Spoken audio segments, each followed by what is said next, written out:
కోడి గూయంగలేసి మాయన్నలంతా కొత్త పూలన్నీ తెచ్చి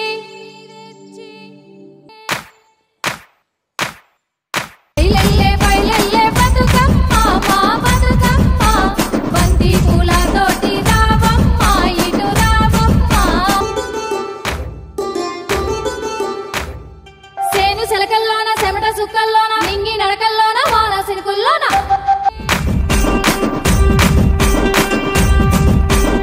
అన్నాలంతా కలిసి రారే అందాల పూలన్నీ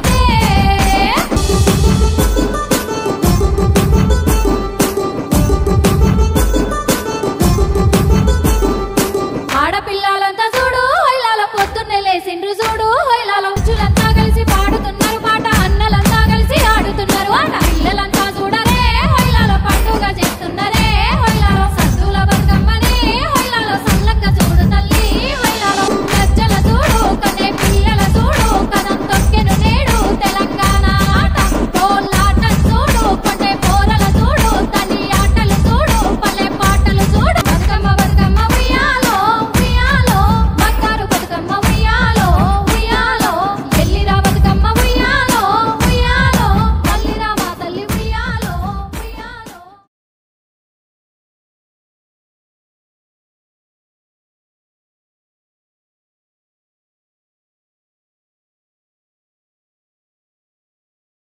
రంగారెడ్డి జిల్లా కొందుర్కు మండలం విశ్వనాథ్పూర్ గ్రామ పరిధిలో శుక్రవారం బాగులో పడి దస్తగిరి అనే వ్యక్తి దుర్మరణం చెందాడు. ఈ సంఘటనపై మృతుని కుటుంబ సభ్యులు గ్రామస్తులు ఆగ్రహం వ్యక్తం చేశారు. మృతదేహాన్ని షాద్నగర్ ఎమ్మెల్యే క్యాంప్ కార్యాలయం పక్కన రోడ్లో ఉంచి ధర్నాకు దిగారు. మృతుని కుటుంబానికి ప్రభుత్వం తక్షణమే ఆర్థిక సహాయం అందించి 50 లక్షల రూపాయల ఎక్స్గ్రేషియా నష్టపరిహారం ప్రకటించాలని డిమాండ్ చేశారు. దీంతో పరిస్థితి ఉద్రిక్తంగా మారడంతో పోలీసులు సంఘటనా స్థలానికి చేరుకుని నిరసనకారులను అదుపులోకి తీసుకున్నారు. అనంతరం మృతదేహాన్ని ప్రభుత్వ ఆసుపత్రికి తరలించారు.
We want